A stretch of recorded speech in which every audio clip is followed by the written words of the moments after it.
السلام علیکم ورحمۃ اللہ وبرکاتہ۔ الحمد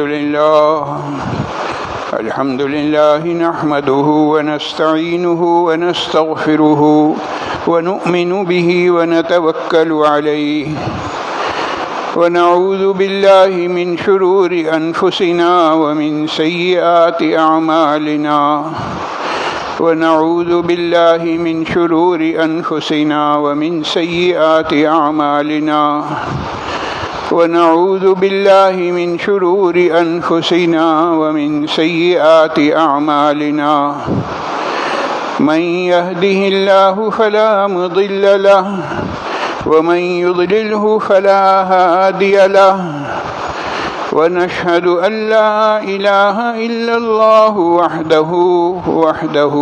وحده لا شريك له ونشهد أن سيدنا وسندنا ونبينا ومولانا محمدا عبده ورسوله صلى الله تعالى على خير خلقه محمد وعلى آله وصحبه أجمعين وبارك وسلم تسليما كثيرا كثيرا أما بعد فأعوذ بالله من الشيطان الرجيم بسم الله الرحمن الرحيم فمن يكفر بالطاغوت ويؤمن بالله فقد استمسك بالعروة الوثقى لا انفصام لها والله سميع عليم وقال تعالى ادع إلى سبيل ربك بالحكمة والموعظة الحسنة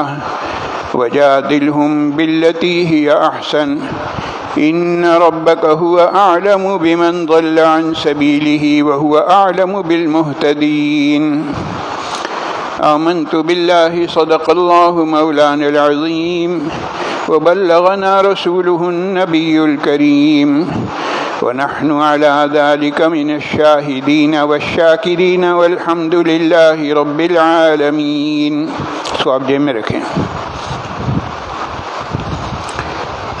جزا اللہ عنا محمدا صلی اللہ علیہ وسلم ما هو أهله جزا اللہ عنا محمدا صلی اللہ علیہ وسلم ما هو أهله جزا اللہ عنا محمدا صلی اللہ علیہ وسلم ما هو أهله۔ بزرگان محترم اور برادران عزیز، قرآن کریم کے دو مختلف مقامات سے آیات اور بعض ایک آیت کا کچھ حصہ اور ایک مکمل آیت میں نے آپ حضرات کو سنائی ہے۔ ان دو آیتوں کی روشنی میں آج جس موضوع پر گفتگو کرنی ہے وہ موضوع ہے اسلاموفوبیا۔ بڑا ہی عجیب لفظ ہے صاحب، کئی لوگوں کے لیے تو یہ کہ پہلی مرتبہ سننے میں آیا یہ کیا چیز صاحب اسلاموفوبیا، تو انشاءاللہ العزیز اس کی بھی وضاحت ہوگی۔ پہلے آیات کا ترجمہ فرمایا فمن یکفر بالطاغوت، جو شخص بتوں پر اعتقاد نہ رکھے، ویؤمن باللہ، اور اللہ پر ایمان لے آئے، تو اب اسے کیا کرنا ہے؟ فقد استمسک بالعروۃ الوثقی، اس نے ایک ایسی مضبوط رسی جو ہے وہ اپنے ہاتھ میں لے لی ہے جو لا انفصام لہا، جو کبھی ٹوٹنے والی نہیں ہے۔ ایسی مضبوط رسی اللہ تعالیٰ نے اس کے ہاتھ میں دے دی ہے جو ٹوٹنے والی نہیں ہے، لہذا اس کو مستقل تھامے رہے، مضبوطی کے ساتھ تھامے رہے۔ اور دوسری آیت میں ارشاد فرمایا ادعو الی سبیل ربک بالحکمہ، کہ دین کی دعوت دو حکمت کے ساتھ۔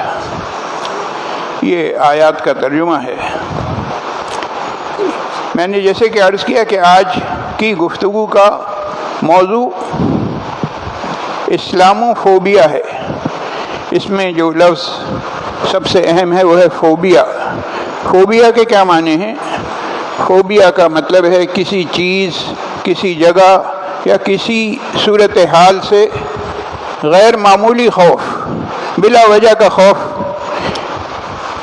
کا دل میں بیٹھ جانا یا لوگوں کو ڈرانا، خوف دل میں بٹھانا، یہ دونوں چیزیں فوبیا کہلاتی ہیں۔ اور جب اس کے ساتھ اسلام کا لفظ آ جائے، اسلامو فوبیا، اس کا مطلب یہ کہ مذہب اسلام سے یا مسلمانوں سے بلا وجہ ڈرنا یا ڈرانا۔ یہ تو ایک طے شدہ بات ہے کہ مغرب جو ہے وہ کمر بستہ ہے اسلام دشمنی پر۔ اس کا کام ہی یہی ہے کہ لوگوں کو اسلام کے خلاف بھڑکائے، مذہبی تعلیمات کے خلاف زہر افشانی کرتا رہے، اور وہ لوگ مستقل اس کام میں کمر کسے ہوئے ہیں، وہ اپنا کام جاری رکھے ہوئے ہیں، وہ اپنے کام میں پیچھے نہیں ہیں بلکہ مزید آگے بڑھتے جا رہے ہیں۔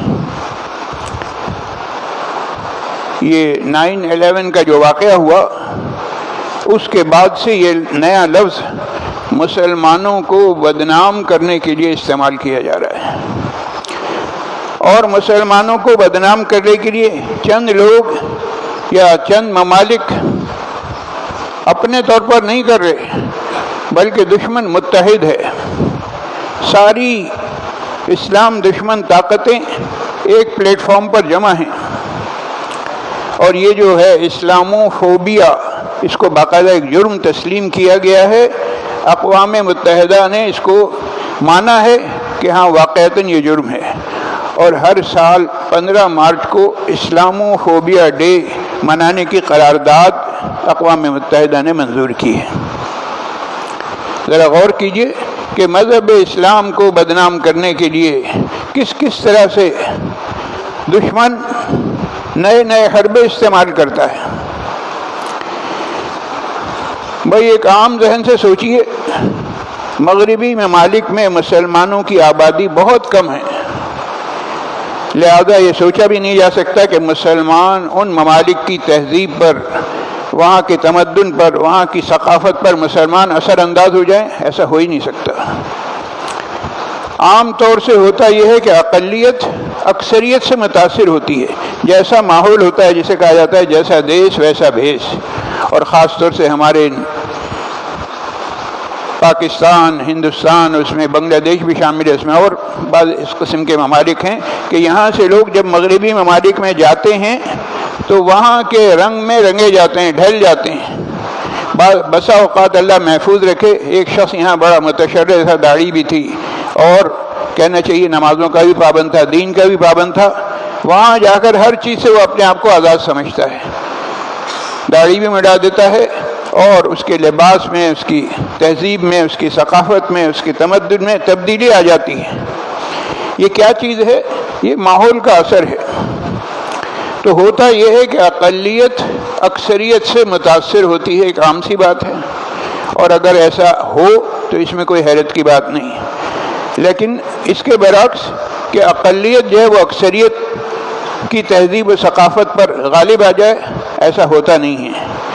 اس کے باوجود مغربی ممالک میں یہ فکر پیدا کی جا رہی ہے، اس کو آپ یہ کہہ سکتے ہیں کہ الٹی گنگا بہائی جا رہی ہے، اور لوگوں کو کہا جا رہا ہے کہ وہ ہو بھائی یہ مسلمان، یہ جو گنتی کے چند ہیں، ہمارے ملک میں ان کی تعداد اگرچہ بہت کم ہے، لیکن یہ بڑے خطرناک لوگ ہیں، اور ان سے ذرا ڈر کے رہنا، ان سے بچ کے رہنا۔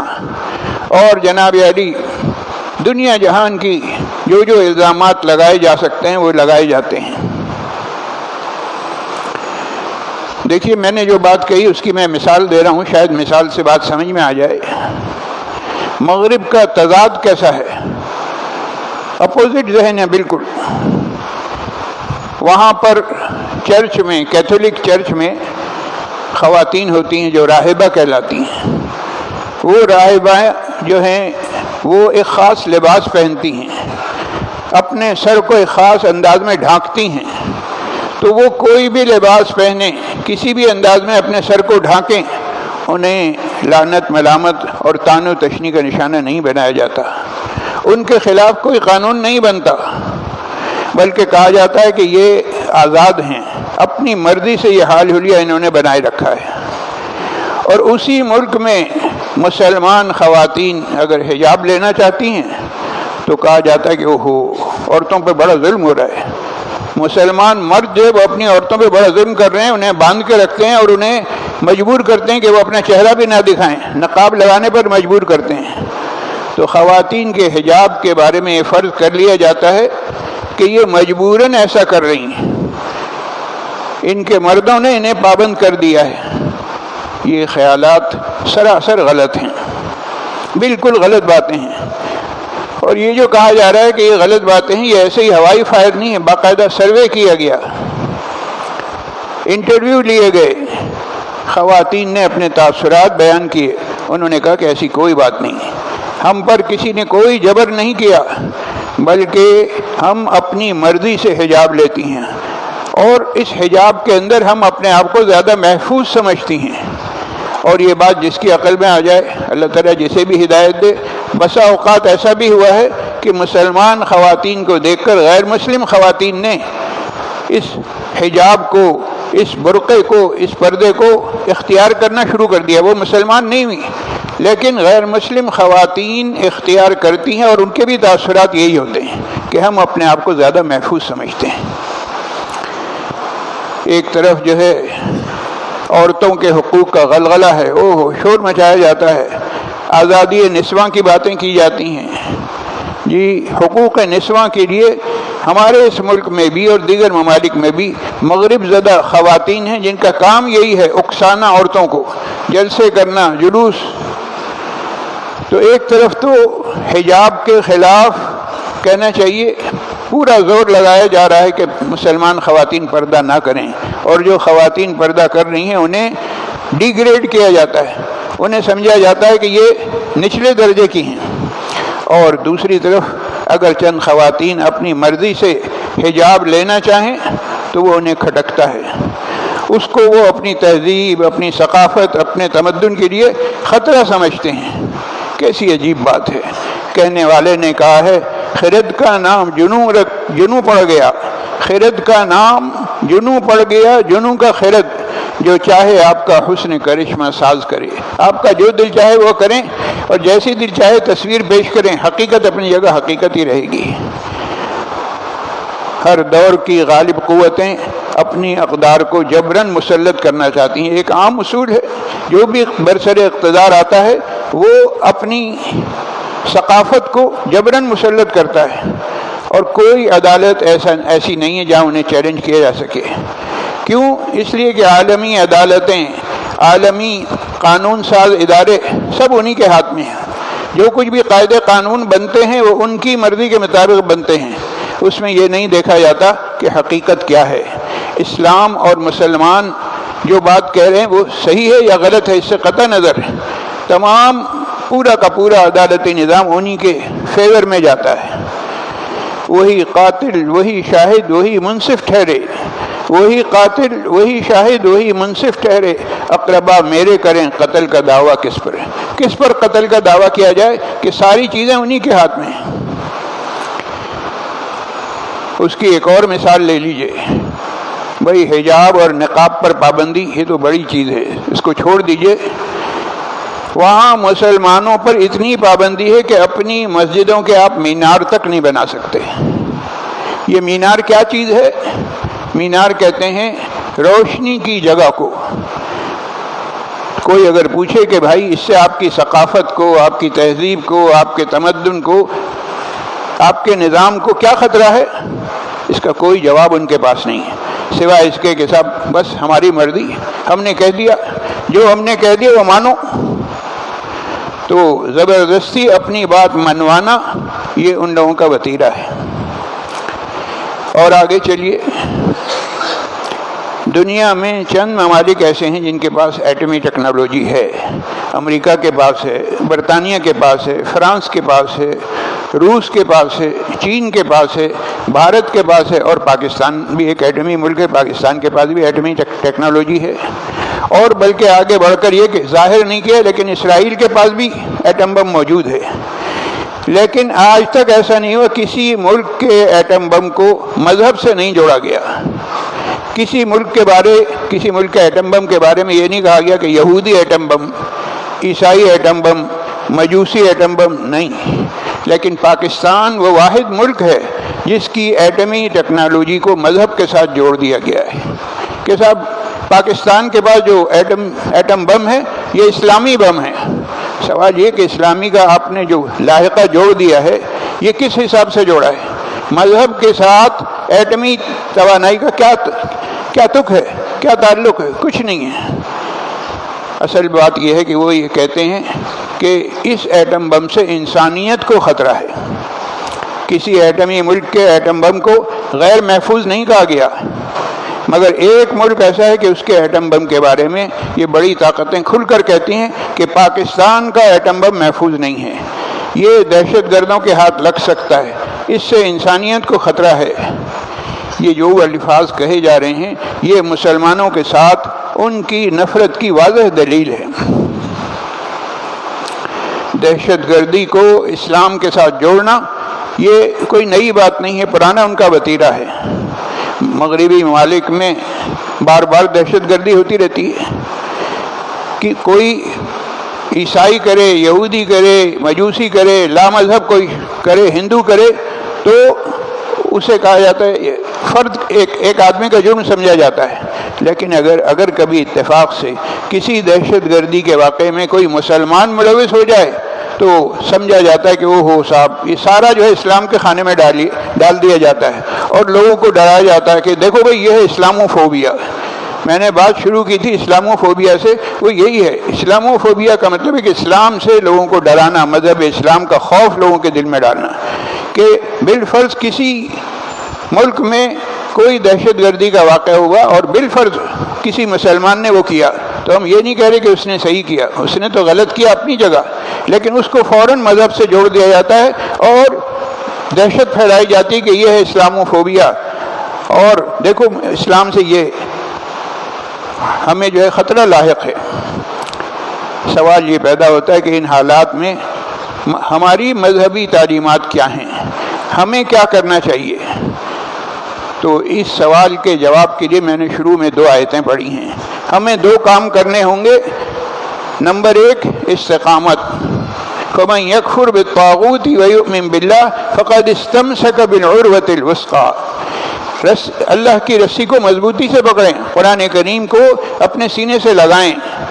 اور دوسرا یہ ہے کہ جناب علی حکمت کے ساتھ دین کی تبلیغ کرتے رہیں۔ ادعو الی سبیل ربک بالحکمہ۔ میں نے شروع میں یہی 2 آیتیں پڑھی تھیں، اور ان 2 آیتوں کے پڑھنے کا مقصد یہی ہے کہ دشمن کچھ بھی کرتا رہے، پروپیگنڈا اس کے پاس سارے ہتھیار ہیں، اور فل پروپیگنڈا کا نظام ان کے ہاتھ میں ہے، وہ کچھ بھی کرتے رہیں، لیکن ہمارے مذہب کی تعلیمات ہمیں یہ ہیں کہ تم یہ 2 کام کرو۔ اگر تم یہ 2 کام کرو گے تو انشاءاللہ العزیز تم ناکام نہیں ہوگے۔ نمبر 1 اللہ کی رسی کو مضبوطی سے پکڑو، قرآن کریم کو سینے سے لگاؤ، قرآنی تعلیمات معلوم کرو کہ کیا ہیں، اور جب معلوم ہو جائے تو پھر ان پر عمل کرو۔ اور دوسرا دین کی تبلیغ کرتے رہو، ادعو الی سبیل ربک بالحکمہ، حکمت کے ساتھ۔ یہ نہیں ہے کہ جیسا آپ کا دل چاہے اٹھ کے ایک دم دین کی بات دوسروں تک پہنچانے کے لیے طریقے ہیں، اور وہ حکمت کے طریقے وہ بھی کہاں سے آئیں گے؟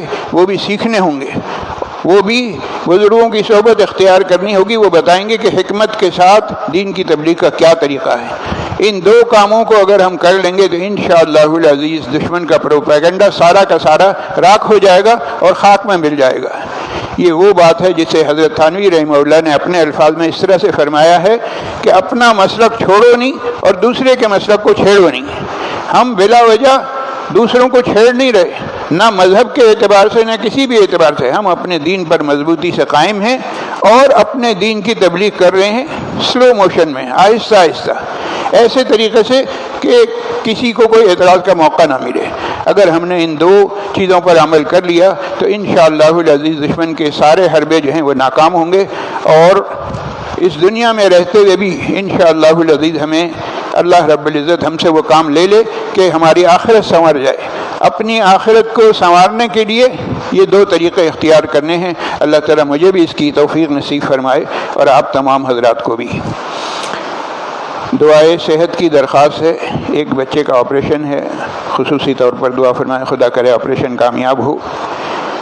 ابو بکر صاحب کی والدہ، محمد رئیس صاحب کی والدہ، سعید احمد صاحب، احتشام صاحب،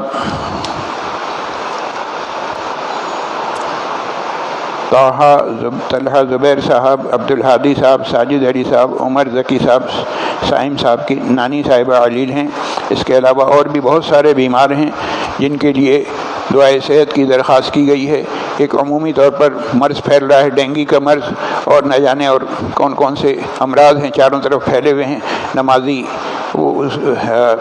کہنا چاہیے لوگ ان کی وجہ سے پریشان ہیں، تو ہمیں دعا کرنی چاہیے کہ اللہ تعالیٰ جو لوگ پریشان ہیں اللہ تعالیٰ ان کی مدد فرمائے، اور جو بیمار ہیں اللہ تعالیٰ ان کی بیماروں کو صحت کلی نصیب فرمائے۔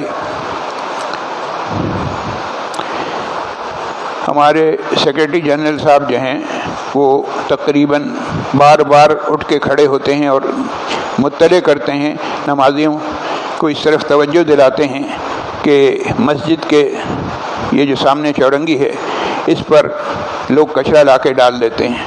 ذرا سوچئے کہ ہماری غیرت ایمانی کو کیا ہو گیا ہے۔ ہمارے ہی آبا و اجداد تھے، ایک وقت وہ بھی سننے میں آتا ہے کہ مجال نہیں تھی، یعنی پاکستان تو بنا نہیں تھا، ہندوستان میں ہندو رہتے تھے اور مجال نہیں تھی کسی کی کہ مسجد کے سامنے سے گانا بجانا بجاتے ہوئے گزر جائے۔ ان کو اتنی جرأت نہیں ہوتی تھی، اور اگر کوئی گزر گیا تو ظاہر ہے پھر اس کو تو ٹھکانے لگا دیا جاتا تھا۔ اور ایک یہ وقت بھی ہے کہ ہم ایک اسلامی ملک میں بیٹھے ہوئے ہیں، مسلمان ہیں، اور اب اس اللہ کے گھر کے احترام کو کہنا چاہیے بالائے طاق رکھ دیا جاتا ہے، بے احترامی کی جاتی ہے، اور بے احترامی کرنے والے کوئی غیر مسلم نہیں، مسلمان ہیں۔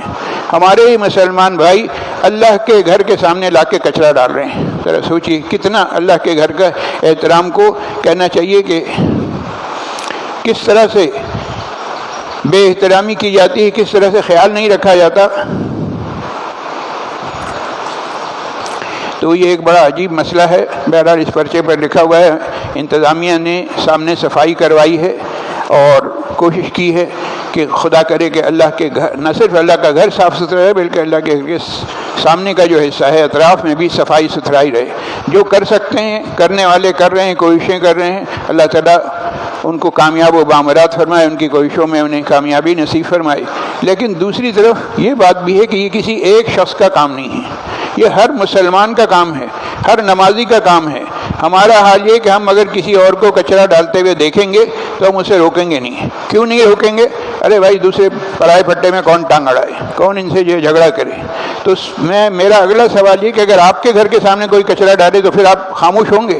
ظاہر ہے کہ آپ خاموش نہیں ہوں گے، پھر آپ لڑیں گے۔ تو مطلب یہ کہ نہ میرا گھر نہ تیرا گھر، لاؤ کچرا ڈالو، یہ اللہ کا گھر، یہاں ڈالتے رہو۔ کتنی عجیب بات ہے، کیسی افسوسناک بات ہے، بڑی شرم کی بات ہے۔ جو گزارشات میں نے پیش کی ان کا خلاصہ یہ ہے کہ بھائی ذرا خیال رکھیں، مسجد کی انتظامیہ جو کر سکتی ہے یہی ہے کہ صفائی کروا سکتی، اس سے زیادہ نہیں کر سکتی۔ باقی تمام کام نمازیوں کا ہے، اہل محلہ کا ہے کہ نظر رکھیں، اور کوئی کچرا ڈال رہا ہو تو ذرا ایک آدھ دفعہ اس کی گردن دبائیں، اس کو کہیں، اس کو شرم دلائیں کہ یہ کچرا ڈالنے کی جگہ یہاں تم کچرا ڈال رہے ہو، کتنی غلط بات ہے۔ اللہ تعالیٰ عقل سلیم عطا فرمائے۔ ہمارے یہاں کے مقتدر نمازی حاجی عبد الرحمن صاحب، وحدت اللہ صاحب، محمد رفیق صاحب کے بھائی محمد یونس صاحب اور محمد زبیر صاحب کے لیے دعائے مغفرت کی درخواست کی گئی ہے۔ اللہ تعالیٰ ان کی اور دیگر تمام مرحومین کی کامل مغفرت فرمائے، انہیں جنت الفردوس میں اعلیٰ مقام عطا فرمائے، پسماندگان کو صبر جمیل نصیب فرمائے۔ جو لوگ مسائل میں گرفتار ہیں اللہ تعالیٰ ان کی پریشانیاں دور فرمائے۔ ملک، قوم اور امت مسلمہ کے جتنے بھی مسائل ہیں اللہ تعالیٰ تمام مسائل غیب سے حل فرمائے۔ وآخر دعوانا ان الحمد للہ رب العالمین۔ ایک گھڑی ملی ہے، جن صاحب کی ہو قاری اسحاق صاحب سے حاصل کر لیں۔ گھڑی ملی ہے، جن صاحب کی ہو قاری اسحاق صاحب سے حاصل کر لیں۔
الله أكبر الله أكبر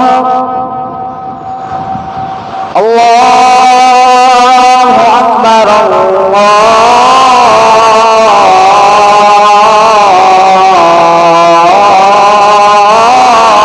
الله أكبر. أشهد أن لا إله إلا الله.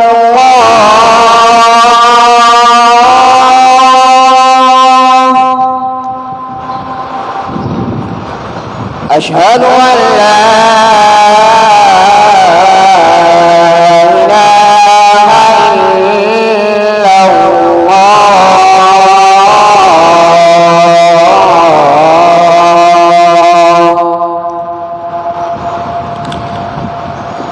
أشهد أن محمدًا رسول الله.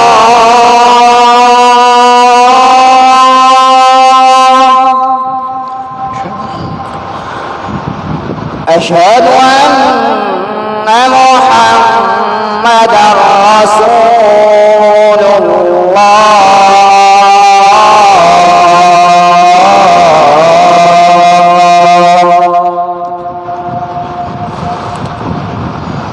حي على الصلاة.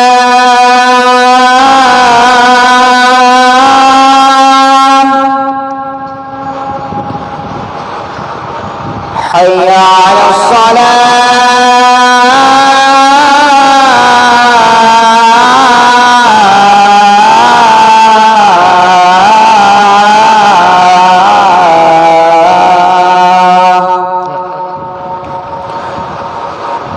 حي على الفلاح.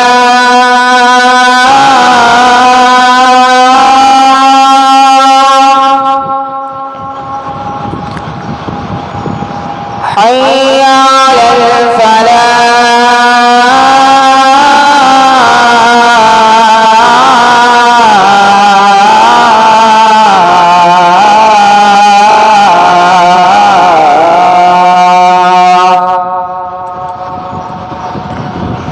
الله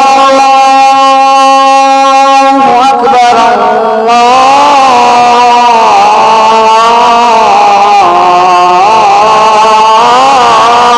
الله أكبر. لا إله إلا الله.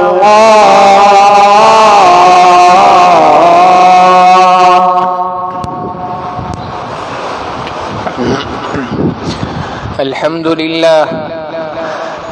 لله الذي كتب الآثار ونسخ الآجار، والقلوب لك عنده مفضية، والسر عنده العلانية.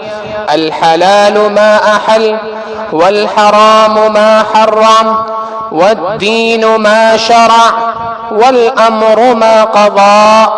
الخلق خلقه، والعبد عبده، وهو الله الرؤوف الرحيم.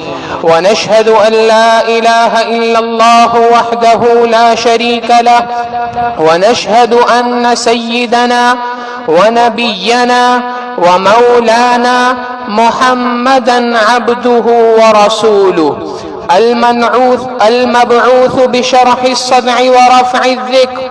وصلى الله عليه وعلى آله وأصحابه وبارك وسلم تسليما كثيرا كثيرا. أما بعد، فيا أيها الناس، وحدوا الله، فإن التوحيد رأس الطاعات، واتقوا الله، فإن التقوى ميلات الحسنات. وعليكم بالسنة، فإن السنة تهدي إلى الإطاعة، ومن أطاع الله ورسوله فقد رشد واهتدى. وإياكم والبدعة، فإن البدعة تهدي إلى المعصية، ومن يعص الله ورسوله فقد ضل وغوى. وعليكم بالصدق، فإن الصدق ينجي، والكذب يهلك، وعليكم بالإحسان فإن الله يحب المحسنين. ولا تقنطوا من رحمة الله فإنه أرحم الراحمين. ولا تحبوا الدنيا فتكونوا من الخاسرين. ألا وإن نفسا لن تموت حتى تستكمل رزقها فاتقوا الله وأجملوا في الطلب وتوكلوا عليه فإن الله يحب المتوكلين. وادعوه فإن ربكم مجيب الداعين واستغفروه يمددكم بأموال وبنين. أعوذ بالله من الشيطان الرجيم. وقال ربكم ادعوني أستجب لكم إن الذين يستكبرون عن عبادتي سيدخلون جهنم داخرين. بارك الله لنا ولكم في القرآن العظيم ونفعنا وإياكم بالآيات والذكر الحكيم. إنه تعالى جواد كريم ملك بر ورب رؤوف رحيم.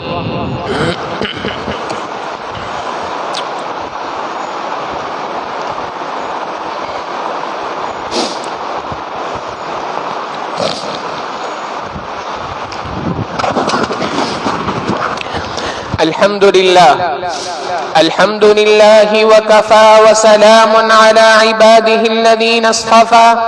أما بعد فأعوذ بالله من الشيطان الرجيم. بسم الله الرحمن الرحيم.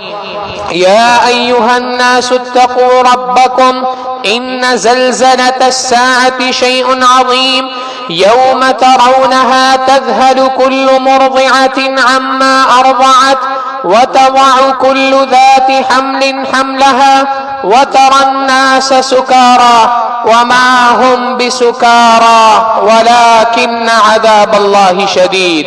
يوم يقول الله لمن الملك اليوم لله الواحد القهار. وامتازوا اليوم أيها المجرمون ألم أعهد إليكم يا بني آدم ألا تعبدوا الشيطان إنه لكم عدو مبين وأن اعبدوني هذا صراط مستقيم. وقال تعالى إن الله وملائكته يصلون على النبي يا أيها الذين آمنوا صلوا عليه وسلموا تسليما.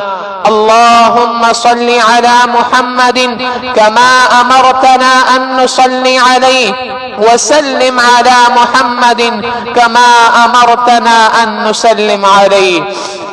اللهم صل على محمد وعلى آل محمد وبارك وسلم وصل عليه. قال النبي صلى الله عليه وسلم أرحم أمتي بأمتي أبو بكر وأشدهم في أمر الله عمر وأصدقهم حياء عثمان وأقضاهم علي وفاطمة سيدة نساء أهل الجنة والحسن والحسين سيدا شباب أهل الجنة وحمزة أسد الله وأسد رسوله رضوان الله تعالى عليهم أجمعين. اللهم اغفر للعباس وولده مغفرة ظاهرة وباطنة لا تغادر ذنبا. الله في أصحابي لا تتخذوهم من بعدي غرضا. فمن أحبهم فبحبي أحبهم ومن أبغضهم فببغضي أبغضهم وخير القرون قرني ثم الذين يلونهم ثم الذين يلونهم. اللهم اغفر لي وللمؤمنين والمؤمنات والمسلمين والمسلمات الأحياء منهم والأموات إنك سميع قريب مجيب الدعوات. اللهم لا تهلكنا بغضبك ولا تهلكنا بعذابك وعافنا قبل ذلك. اللهم ارزقنا بزيارة الحرمين الشريفين واحفظهم واحفظ المسجد الأقصى يا رب العالمين. عباد الله رحمكم الله، إن الله يأمر بالعدل والإحسان وإيتاء ذي القربى وينهى عن الفحشاء والمنكر والبغي يعظكم لعلكم تذكرون. ولذكر الله أكبر والله يعلم ما تصنعون. صفیں اہتمام سے درست فرما لیجئے، اگلی صفوں کو پہلے مکمل کیجئے۔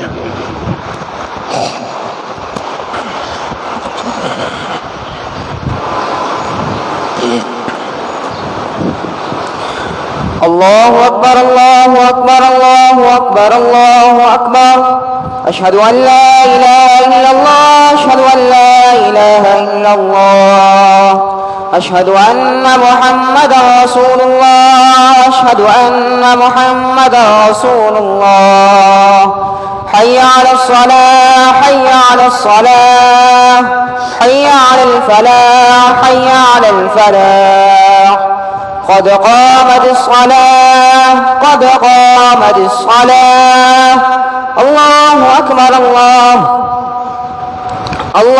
أكبر الله أكبر لا إله إلا الله الله أكبر.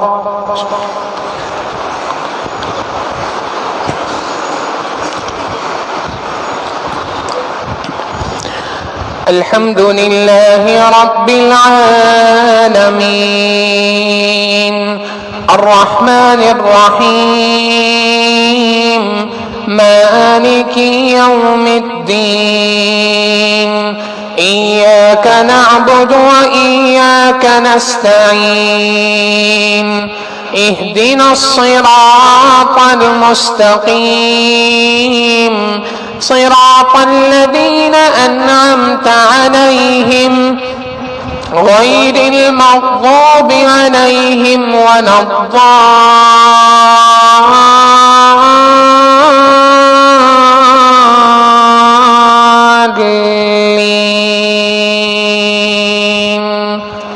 آمين. إن الذين قالوا ربنا الله ثم استقاموا تتنزل عليهم الملائكة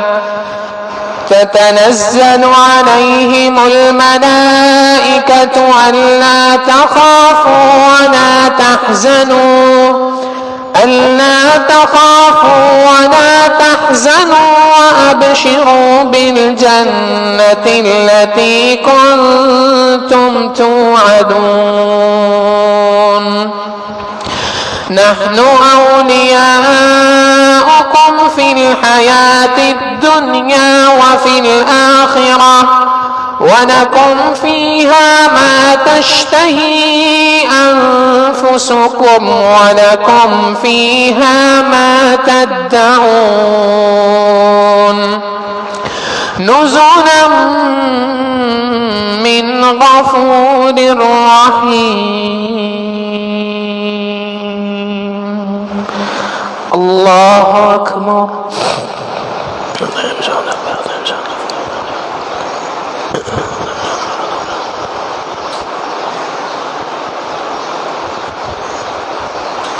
سمع الله لمن حمده.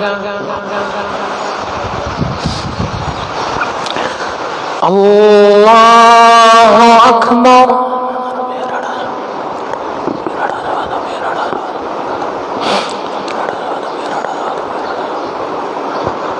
الله أكبر. الله أكبر.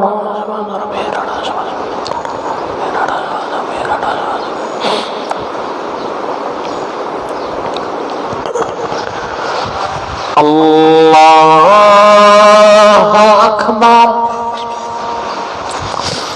الحمد لله رب العالمين الرحمن الرحيم مالك يوم الدين إياك نعبد وإياك نستعين اهدنا الصراط المستقيم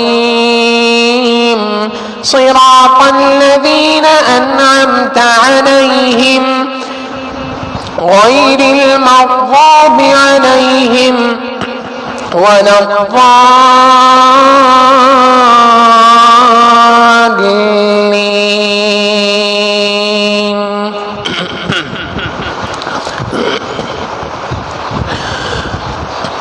ومن أحسن قولا ممن دعا إلى الله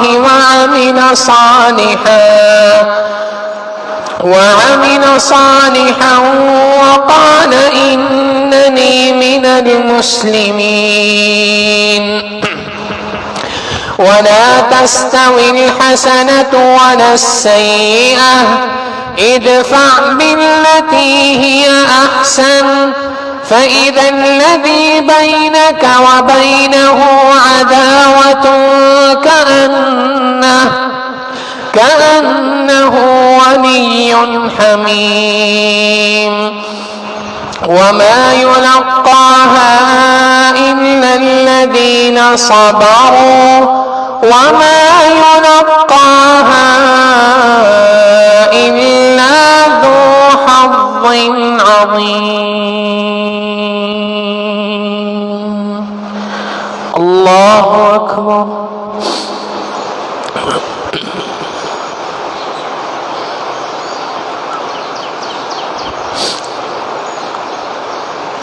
سمع الله لمن حمده. الله أكبر.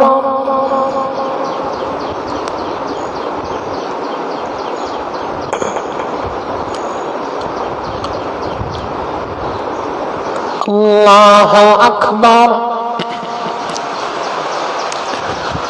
الله أكبر.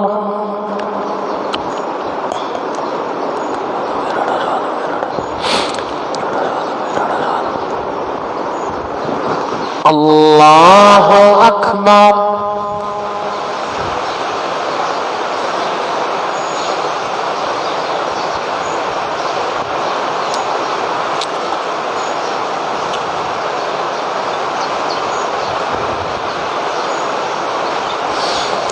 اللهم صل على محمد.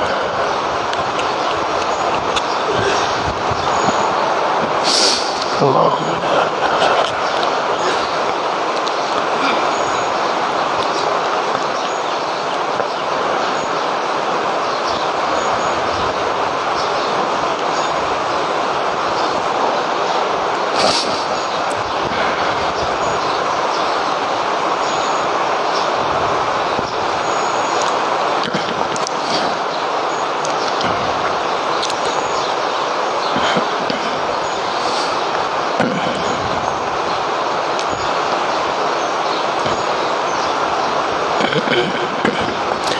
السلام عليكم ورحمة الله.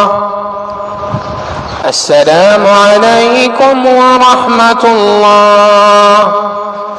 الله أكبر. استغفر الله استغفر الله استغفر الله.